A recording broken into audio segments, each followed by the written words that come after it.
आज वित्त मंत्री निर्मला सीतारमण ने आज बजट पेश किया। 7वीं बार उन्होंने ये बजट पेश किया है। उसके बाद से तमाम देश भर से रिएक्शन आ रहे हैं, इस पर प्रतिक्रियाएं आ रही हैं।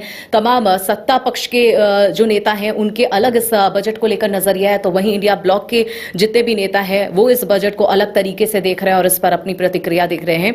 और इस पर बात करने के लिए हमारे साथ हमारे सहयोगी वरिष्ठ पत्रकार रंजन जी जुड़े हुए हैं। रंजन जी, जब से बजट पेश हुआ उसके बाद से इसको लेकर तमाम प्रतिक्रियाएं आ रही हैं, सत्ता पक्ष अपनी प्रतिक्रिया दे रही है, वहीं इंडिया ब्लॉक के जो नेता है तमाम तरीके से इस बजट को बहुत अच्छा बिल्कुल भी नहीं बता रहे। उनका एक बयान यहाँ पर लगातार सोशल मीडिया पर घूम रहा है कि ये वाला जो बजट पेश हुआ है कहीं ना कहीं ये कुर्सी बचाओ बजट ये लोग इसे नाम दे रहे हैं, कॉपी पेस्ट बजट का नाम दे रहे हैं। जी हाँ, जब से बजट पेश हो रहा है और जब से हम लोग बड़े हो रहे हैं और इन चीज़ों की समझ जब धीरे धीरे आने लगी, मैं तब से बात कर रहा हूँ। मैं 1-2 साल की बात नहीं कर रहा, मैं तब से ये चीज़ें देखता हूँ कि हर साल आता है, बजट पेश होता है और उसके बाद सरकार उसकी तारीफ करती है और विपक्ष उसकी कमियां गिनाता है। तो ये जो एक परंपरा हमारे यहाँ चली आ रही है उसका निर्वहन जो है इस बार भी किया गया। तो ये अपेक्षित भी था कि प्रधानमंत्री ने बजट की काफ़ी तारीफ की है, इसे मिडिल क्लास को ताकत देने वाला बताया है। तो दूसरी तरफ अगर आप विपक्ष को देखें तो उसे इस बजट में बहुत सारी चीज़ें नहीं दिखती और जैसा आपने कहा कि विपक्ष इसे जो है वो ये कह रहा है कि ये कुर्सी बचाओ बजट है और इसके साथ ही उसने ये भी चीज़ें कही हैं कि कांग्रेस के मैनिफेस्टो और पुरानी बजट की जो है ये कॉपी पेस्ट है। और अगर आप एक्स पर पोस्ट देखें तो उसमें एक डबल ए की भी चर्चा है। जो लोग समझते हैं, दो बड़े उद्योगपतियों की तरफ वो इशारा करता है कि ये जो है उनको लाभ पहुंचाने का जो है वो बजट है। अब दिलचस्प अगर इस बात में आप देखिए कि आप कहते हैं कि ये कांग्रेस के मैनिफेस्टो की कॉपी है और फिर आप कहते हैं कि ये डबल ए को लाभ पहुंचा सकता है, तो इसका मतलब क्या हुआ? क्या कांग्रेस का भी जो मैनिफेस्टो था वो इस ओर इशारा कर रहा है? तो खैर ये विरोधाभास होता है और ये एक ट्रेडिशन है। जैसा मैंने आपको कहा कि ये परंपरा चली आ रही है तो उसी का निर्वहन हुआ है। लेकिन इस बात से भी आप इनकार नहीं कर सकते, विपक्ष के इस दावे में और इस आरोप में दम तो दिखता है कि अगर आप देखें तो जो सर्वाधिक लाभ है इस बजट से वो बिहार और आंध्र प्रदेश को ही मिला है।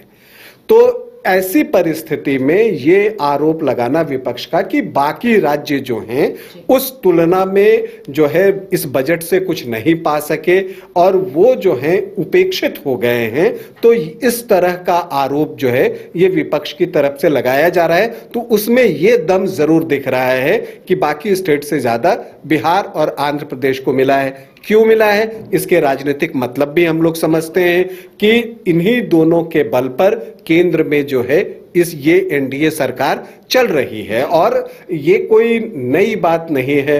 हम बीच के 10 सालों को अगर हम छोड़ दें, 2013-14 से जब प्रधानमंत्री मोदी आए और पिछले चुनाव तक, तो वो जो 10 साल का कार्यकाल रहा उसमें आपको दिखता है कि एक दल की सरकार वहां पर दिखी थी, बीजेपी की। अक्सर हमने जब 90s में हम आते हैं वहां से एक कोलिशन पॉलिटिक्स और गठबंधन की राजनीति जो है वो हमने देखी है और उसमें हमने यही दिखा है। पूर्व प्रधानमंत्री ने एक बार कंपल्सन ऑफ कोलिशन वर्ड जो है वो इस्तेमाल किया था कि वहां पर कुछ बाध्यकारी चीजें होती हैं तो आप मजबूर होते हैं, जो कंपल्सन है आपके लिए। तो उसी से आप जोड़कर इसे भी देख सकते हैं कि जो गठबंधन के सहयोगी होते हैं, चूंकि सरकार उनके बूते चल रहा है तो वो चाहते हैं कि उनके राज्य का भला हो, उनका उद्देश्य अपने राज्य का भला होता है और इसका उनको लाभ मिलता है। तो ये चीजें इस बार भी जो है वो देखने को मिली। चूंकि ये अकेली सरकार नहीं है बीजेपी की, ये एनडीए की सरकार है, गठबंधन की सरकार है और यहाँ पर जो 2 प्रमुख सहयोगी हैं जिनके बिना इस सरकार को चलना मुश्किल है, उसको लाभ मिलना जो है वो लाजमी है। और मुझे वो जो आप कहते हैं ना कि कंपल्सन ऑफ कोलिशन, जो बात डॉक्टर मनमोहन सिंह ने, प्रधानमंत्री मंत्री रहते हुए एक बार कही थी, वो चीज आप इसमें देख सकती हैं। बिल्कुल कह सकते हैं कि अब जिस तरह से यहाँ पे गठबंधन की सरकार है, भाई एनडीए की सरकार है, तो जाहिर सी बात है सबके मन का ख्याल तो रखना पड़ेगा, तमाम स्टेट को ध्यान में रख के भी फैसले जाहिर सी बात है लिए जाते हैं। लेकिन जिस तरह से हम अभी बयानबाजी शुरू हुई है इस पूरे बजट को लेकर, क्या आपको भी लगता है कि कहीं ना कहीं ये जो बजट है वो आगामी होने वाले कुछ स्टेट में जो विधानसभा चुनाव है उससे कहीं ना कहीं प्रभावित है, उसका भी थोड़ा बहुत असर है? या देखिए, अगर आप उस तरह से देखते हैं कि आगामी विधानसभा चुनाव की अगर हम बात करें तो वो झारखंड में होने वाला है, हरियाणा में होने वाला है और महाराष्ट्र में होने वाला है। लेकिन जो लाभान्वित जो सबसे ज्यादा हुआ है आंध्र प्रदेश, जहां की बस अभी लोकसभा के चुनाव के साथ चुनाव हुआ है, तो वहां कोई आगामी चुनाव तो है नहीं। हाँ, बिहार में है लेकिन वो अगले साल है। तो जो तत्काल जिन राज्यों में चुनाव है, अगर उसके दृष्टिकोण से देखें तो उसे बिहार और आंध्र प्रदेश से अगर आप तुलना करें तो उस लिहाज से कुछ नहीं मिला है।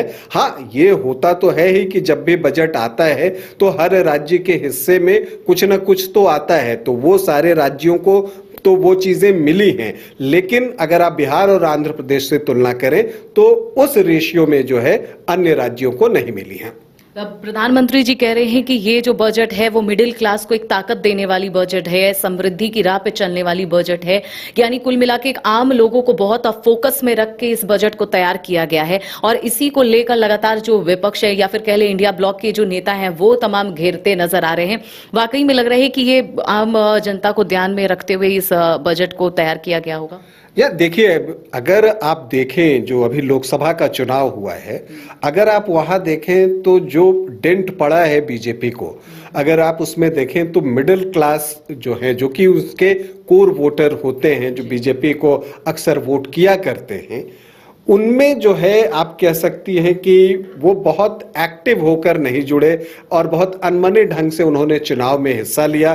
तो उनका वोट प्रतिशत भी जो है आप देखते हैं कि कई बार वो कम दिखता है। अलग अलग सर्वेक्षणों से जो खबरें आती हैं उसके अनुसार मैं कह रहा हूं। तो बीजेपी को इस बात का एहसास है कि मध्यम वर्ग वोटर है हमारा और हम उसे दे नहीं रहे हैं। और बीजेपी क्या, आप अगर पिछले 20-25 सालों के भी बजट की बात करूं तो आम तौर पर आप यही देखते हैं कि बजट जब भी बनता है तो गरीबों के लिए बहुत सारी योजनाएं रहती हैं और फिर कॉरपोरेट वर्ल्ड के लिए जो है वो छूट की घोषणा की जाती है।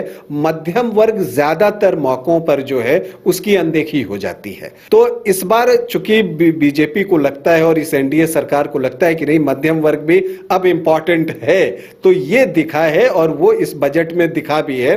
और इसलिए आपने देखा कि जो इनकम टैक्स का जो स्लैब आया है वहां पर उनको लाभ पहुंचाने की कोशिश की गई है और वहां पर 17,500 रुपए तक की बचत उनको हो सकती है। जो खास बात अगर आप देखें पुराने और नए जो आपको स्लैब अगर आप देखते हैं तो जो नए रिजिम के स्लैब हैं उनकी हम बात करें तो 3 लाख तक तो पहले भी कोई टैक्स नहीं था, अभी भी कोई टैक्स नहीं है। लेकिन पहले जो अगला स्लैब था जहां 5% टैक्स था वो 3 से 6 लाख का था। और फिर अगर आप उससे आगे जाएं 6 से 9 लाख तो वो 10% हो जाता था। तो अब क्या किया इन्होंने कि 3 लाख से 6 लाख की जगह 3 लाख से 7 लाख का स्लैब कर दिया। इसका मतलब 6 लाख से जो थोड़े ज्यादा पाते थे उनको जो है 5% के स्लैब में ले आया। अब इस अगर वित्तीय वर्ष की हम बात कर लें जो कि गुजरा है, अगर वहां पर किसी की सैलरी मान लीजिए कि वार्षिक 1 लाख रुपए तक बढ़ी हो तो उन पर कोई अतिरिक्त बोझ नहीं पड़ेगा। तो यहां पर मध्यम वर्ग को वो फायदा दिख रहा है जो वो 10% के स्लैब में चले जाते, 6 से 7 होते। और चूंकि वक्त के साथ लोगों की सैलरी बढ़ी है, अब होता क्या है कि आपकी सैलरी बढ़ती है, आप अगले स्लैब में जंप कर जाते हैं, लेकिन इस बीच महंगाई बढ़ जाती है।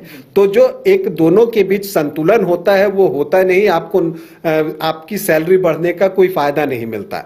तो इस चीज को ध्यान में रखते हुए ये किया गया है कि जो 3 से 6 लाख का था उसे 6 से 7 लाख का कर दिया और जो 6 से 9 लाख का था उसे 7 से 10 लाख कर दिया। मतलब जो 9 से 10 लाख वाले थे, जो कि पहले जो है अगर 10 लाख मिलता तो उन्हें 15% देना पड़ता, अब अगर उन्हें 10 लाख तक मिलता है तो 10% ही देना पड़ेगा, तो 5% का वहां भी फायदा जो है टैक्स पेयर को होने जा रहा है। और ये मध्यम वर्ग को ध्यान में रखकर ही किया गया है, क्योंकि आप देखें कि जो आमतौर पर जो मध्यम वर्ग में आते हैं उनका जो सैलरी स्ट्रक्चर होता है वो इसी तरह का होता है कि 9 लाख 10 लाख के आसपास उनकी सैलरी होती है। तो एक राहत देने की कोशिश जो है उन्हें की गई है। इसके अलावा अगर आप इस बजट में देखें तो युवाओं के लिए बहुत सारी चीजें लेकर आई गई हैं, क्योंकि जब लोकसभा का चुनाव हो रहा था तो आप नौकरी की बात कर लीजिए, युवाओं के रोजगार की बात कर लीजिए, तो बहुत सारे जो है चीजें और सवाल जो है वो उठाए गए थे।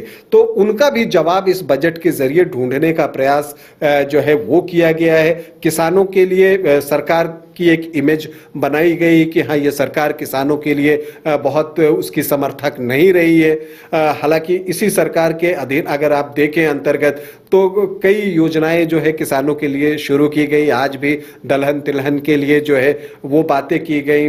MSP अभी पिछले दिनों कितने ही फसलों की बढ़ाई गई। तो ये सारी चीजें होती रही हैं, लेकिन बावजूद इसके ये जो बजट जब लाया गया तो किसान हो, युवा हो, महिला हो और मिडिल क्लास, खास करके इस बजट की जो मैं सबसे बड़ी बात जो है वो निकाल कर ले जा रहा हूं, वो ये निकाल कर ले जा रहा हूं कि इसमें मिडिल क्लास के लिए कुछ है, ऐसा कम होता था पहले की बजटों में। तो कुल मिलाकर मध्यम वर्ग को बेहद ज्यादा ध्यान में रख के ये बजट तैयार किया गया है। उस बजट में एक भले ही विपक्ष का काम है इसको लेकर घेराव करना, इसको लेकर बोलना, विपक्ष अपनी भूमिका में है। विपक्ष साफ तौर पर इस बजट को कुर्सी बचाओ बजट का नाम दे रही हो, लेकिन प्रधानमंत्री ने साफ तौर पर कह दिया है कि ये मिडिल क्लास को ताकत देने वाला बजट है, समृद्धि की राह पर जाने वाला बजट है और हर वर्ग को ध्यान में रख के इस बजट को तैयार किया गया है।